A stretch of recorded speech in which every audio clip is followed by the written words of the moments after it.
ओम ओम ओम।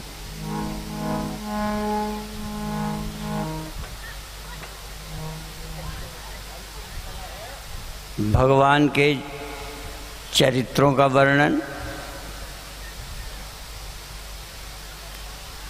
भगवान ने क्या किया, कब किया, क्यों किया, उसका वर्णन जो हमें भी सीखने को मिले। दूसरा, जो भगवान ने गुरु बनाया, ध्यान किया, सुबह उठते थे, साधना करते थे, वो इसलिए सुनना कि जब भगवान भी इस तरह करके हमें सिखाते थे तो हमें भी करना चाहिए। तीसरा, भगवान का स्वरूप है व्यापक। राम ब्रह्म व्यापक जग जाना, परमानंद परेश पुराना। राम सच्चिदानंद दिनेशा, तहाँ नहीं मोह निशा लवलेशा। परब्रह्म परमात्मा का जो स्व है उसमें भ्रम अज्ञान मोह का लेश नहीं है। वैसे भी क्रम से भी समझाते हैं कि कई ऐसे चेतन हैं जो जड़ हो जाते हैं, जैसे नेत्र भी देखते हैं लेकिन ये सो जाएंगे। ये सो जाएंगे तो ये जगत दिखना बंद हो जाएगा, ये कान सो जाएंगे, यहाँ सुनाई देना बंद हो जाएगा। सो जाएंगी इंद्रियां, शरीर, तो हमको उतनी देर सर्दी गर्मी का पता नहीं चलेगा। तो इंद्रियां चेतन भी हैं, जड़ भी हैं। इनमें कभी न कभी जड़ता आती ही आती है। अभी खूब दिखता है, वृद्धावस्था में कम दिखने लगता है। क्यों? ये प्रकृति से बनी है और प्रकृति बदलती रहती है, एक समान नहीं रहती। शरीर भी ये पंचभूतों का बना है। बचपन में कितना अच्छा था, धीरे धीरे वो बढ़ता है, फिर बूढ़ा हो जाता है। कुछ भी करें बूढ़ापा आ जाता है, जरावस्था आ जाती है, और इतना ही नहीं है, फिर मृत्यु भी आ जाती है, देह का अंत हो जाता है। पर जिसे हम भगवान कहते हैं, भगवान का एक रूप, भगवान भी सुबह जगते हैं और वो संध्या करते हैं। भगवान गुरुदेव की सेवा करते हैं, उनकी आज्ञा लेकर फिर सो जाते हैं। वो जग करके भी हमें सिखाते हैं कि यदि आप मनुष्य हैं तो कैसे जगना, क्या करना।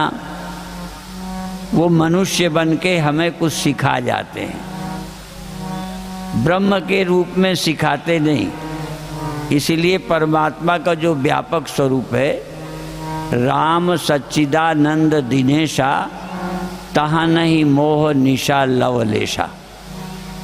जो सच्चिदानंद भगवान दिनेश, दिनेश जानते हो सूर्य को बोलते हैं।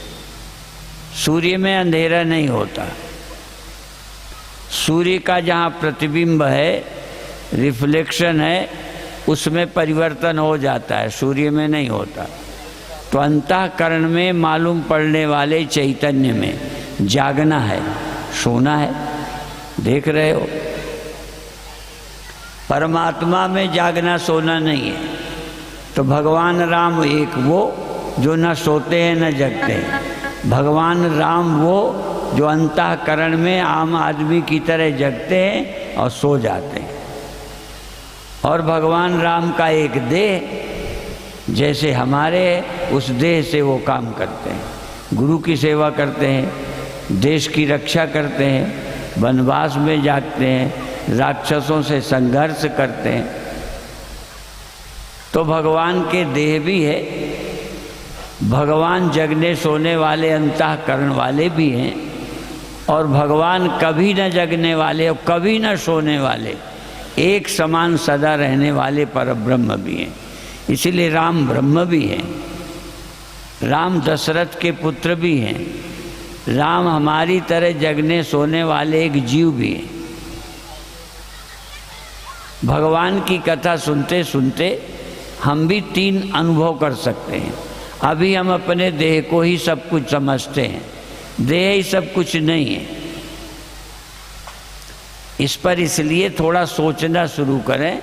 देह सब कुछ नहीं है, देह को कुछ पता नहीं है। इसके अंदर एक और है सूक्ष्म, जब वो जगता है तो देह का पता चलता है। ये सबका निजी अनुभव है। इसलिए जो कथा है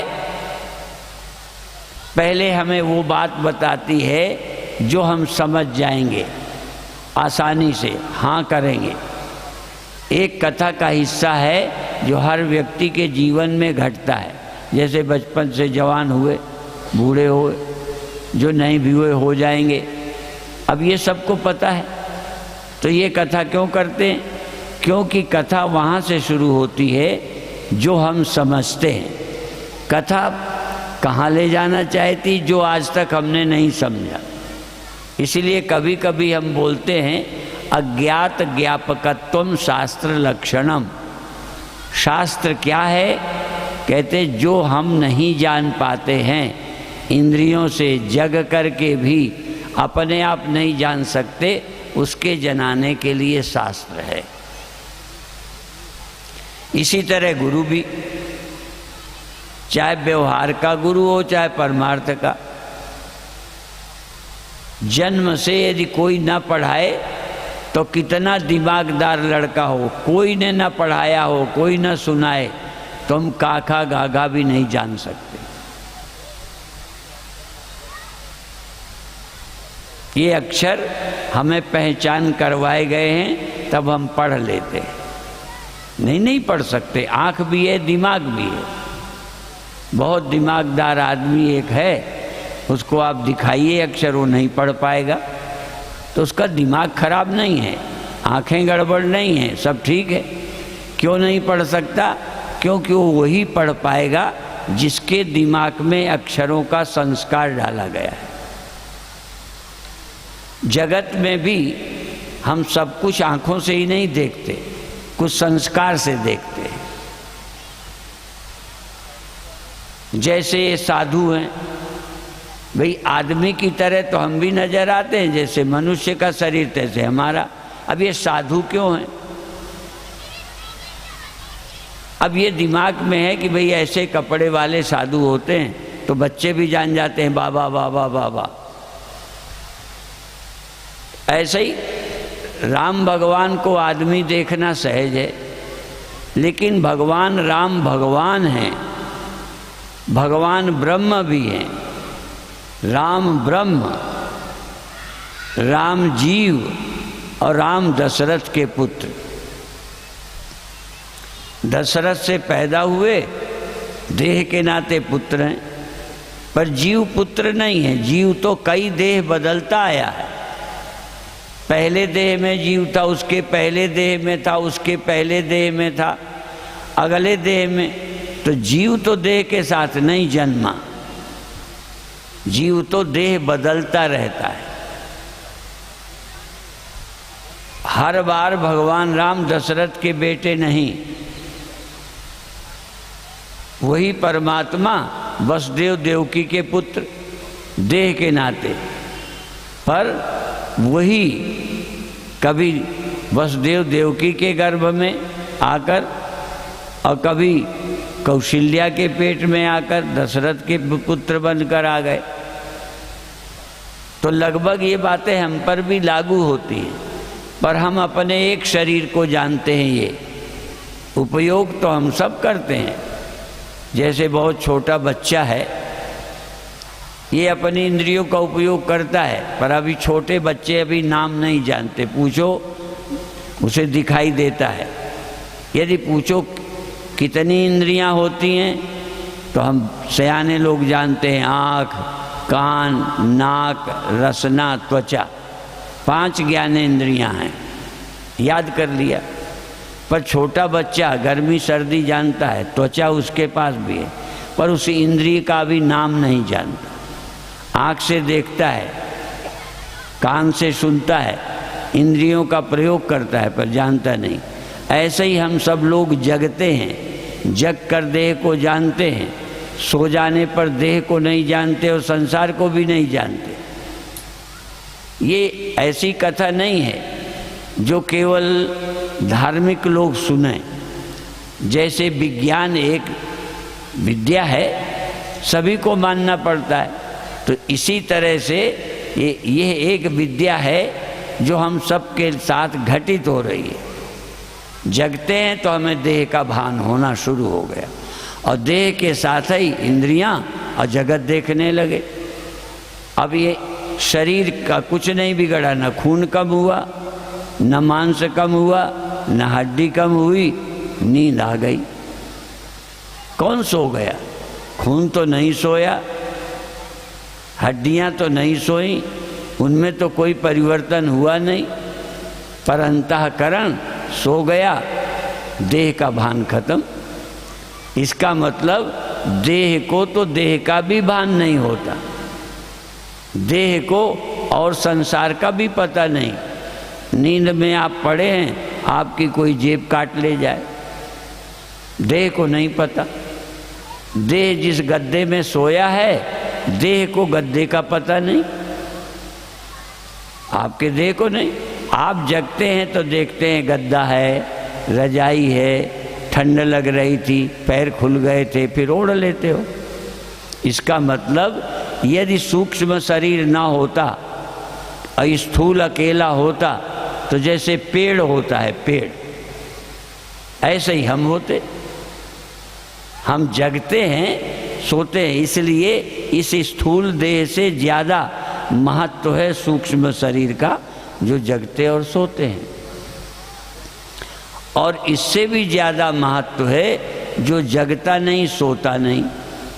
उसके लिए रामायण कहती है, राम सच्चिदानंद दिनेशा, ता नहीं मोह निशा। वहाँ रात्रि नहीं है, वहाँ सोना नहीं है। जैसे सूर्य में देखो, गुड़गांवा में रात होती है, गुड़गांवा में रात होती है, गुड़गांवा में दिन होता है। पर जरा सोचो, कोई सूर्य के साथ साथ रहे, उसे रात कब मिलेगी? सूर्य के पास कभी रात होती है क्या? वो पृथ्वी के चक्कर लगाने से हमें कभी रात कभी दिन मालूम पड़ता है। सूर्य ना अस्त होता है, ना उदय होता है। हम व्यवहारिक जगत में बोलते हैं, बोलना कोई मना नहीं है कि सूर्योदय हो गया, सूर्य का उदय हो गया, सूर्य का अस्त हो गया। तो सूर्य उदय कहाँ होता है? जब यहाँ उदय होता है, 1000 मील और पहले चले जाओ, वहाँ दोपहर होने वाली होगी। यहाँ सूर्य अस्त हो रहा है और आगे चले जाओ तो वहाँ भी दोपहर होगी। कई जगह सूर्योदय हो रहा होगा। जब यहाँ सूर्य अस्त होता है तो कहीं उदय हो रहा होगा, वही सूर्य। ये हमें दिखता है। तो जहाँ हम खड़े हैं वहाँ हम आत्मा को जगता देख लेते हैं, सोता देख लेते हैं। हम एक ऐसी कंडीशन में हैं, हमारा मन ऐसी स्थिति में है कि हमको आत्मा और मैं जागा और सोया लगता है। जैसे सूर्य हमें अस्त लगता है, सूर्योदय लगता है, और सुबह सुबह धूप कम लगती है, शाम को फिर धूप कम लगने लगती है, दोपहर में धूप बहुत तेज लगती है। तो क्या कोई हमारे घर की लालटेन है क्या कि हम दोपहर में तेज कर देते हैं? आपको ज़रूरत है तो तेज कर देते हो लालटेन। सूर्य को हम दोपहर में तेज करते हैं, सुबह धीमा करते हैं, शाम को फिर धीमा करते हैं क्या? नहीं, वो एक समान है। सिर्फ सूर्य का और हमारा पृथ्वी का, हम ऐसी जगह हैं जहाँ सूर्य दिखने लगता है, सूर्य तेज लगने लगता है, सूर्य जाता लगने लगता है। इसी तरह से आप रेल की पटरी देखिए। पहले हम छोटे थे तो एक पुल से बैलगाड़ी जाती थी, बैलगाड़ी। चलाने वाले तो हमारे पिता वगैरह थे, हम गाड़ी में बैठे तो उधर लंबा पुल, उधर लगता था गाड़ी कैसे निकलेगी, छोटा सा द्वार था उधर, इधर चौड़ा। तो लगता है, ऐसा होता नहीं। रेल की पटरी समानांतर बराबर चौड़ी होती है, 1 इंच कम ज़्यादा नहीं चौड़ी होती, पर आगे दिखाई पड़ती है कम चौड़ी है, जहाँ हम खड़े हैं ज़्यादा लगती है। तो हमारे मन और बुद्धि के कारण जो हमें अनुभव होते हैं वो सब सही नहीं है। एक चीज़ तो पढ़ी पढ़ाई तुम्हारी भी है, मेरी भी है। ये जमीन ऐसे लगती है जैसे चादर बिछी हो, पर पढ़ने वाले बताते हैं जमीन गोल है, गेंद की तरह है, गोल है।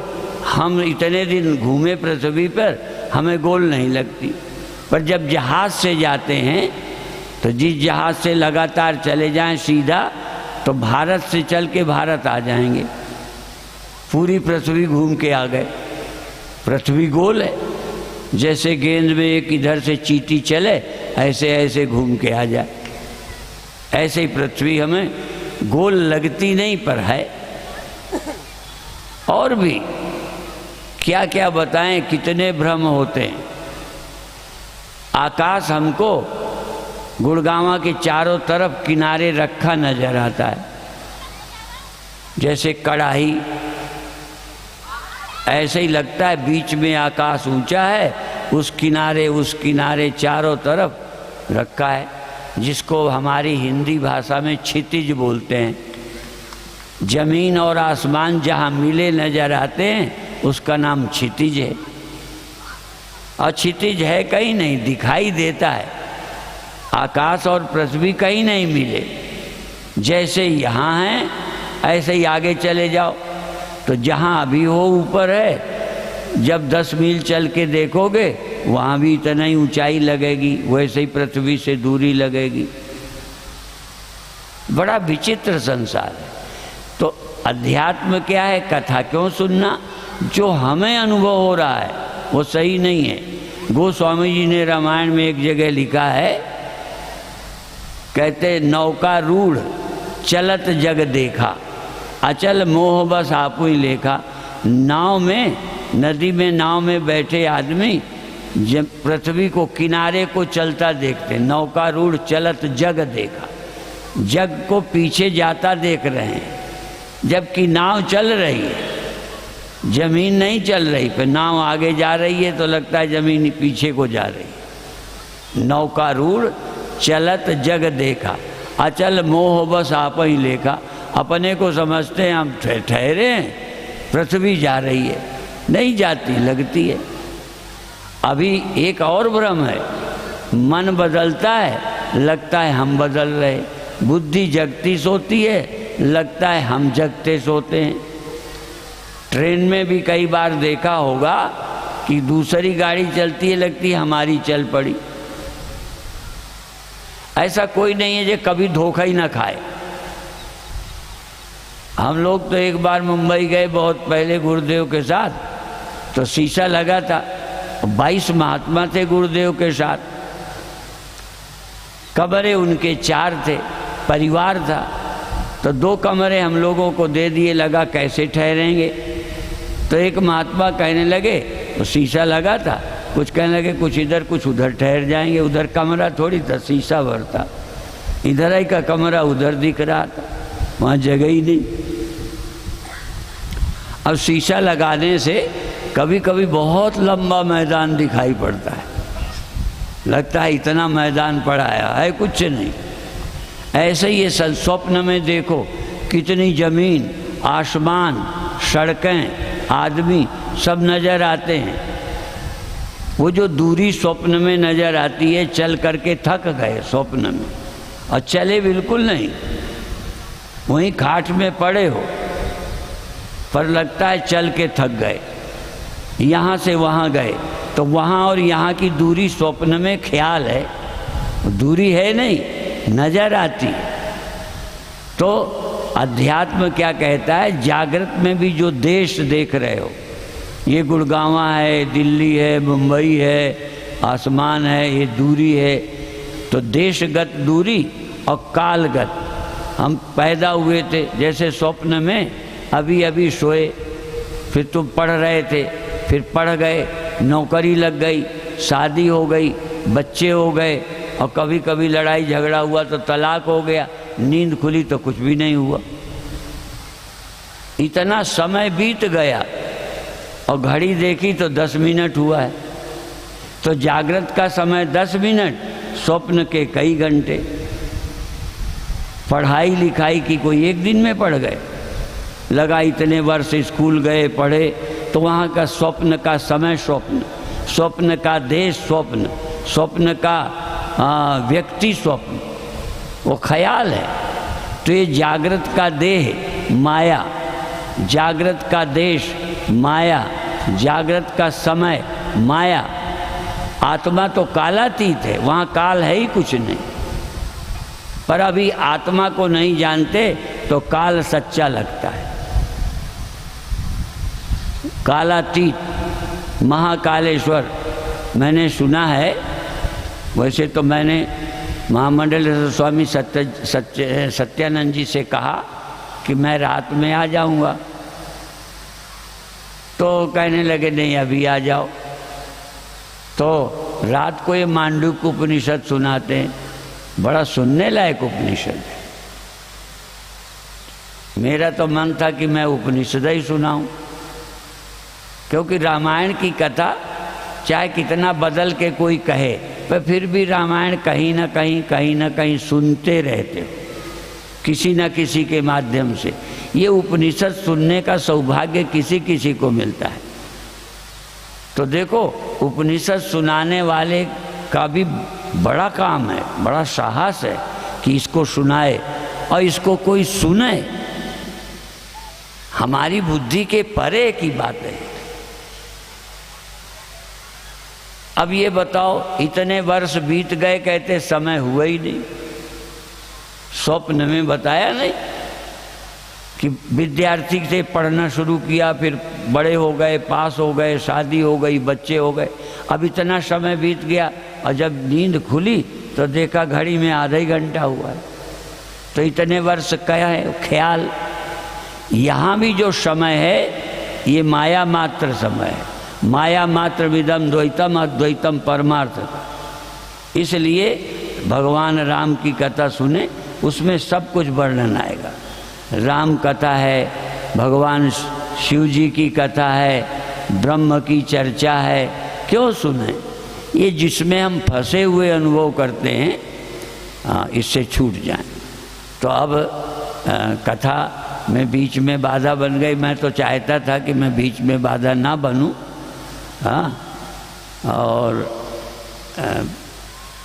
जैसा फिर आगे होगा, अभी रुकेंगे हम यहाँ, कल भी हैं परसों भी हैं, तो जैसा कहेंगे। देखो, अब बूढ़ों को जो है ना बच्चों के कहे पे चलना पड़ता है, चाहे जहाँ हो।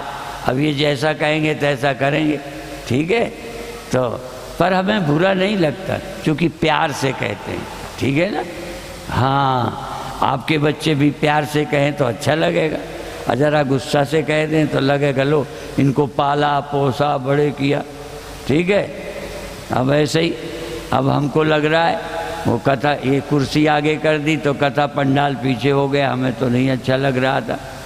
तो ठीक है, तो चलो अब कल से जैसा होगा संभाल लेंगे। ओम शांति शांति शांति।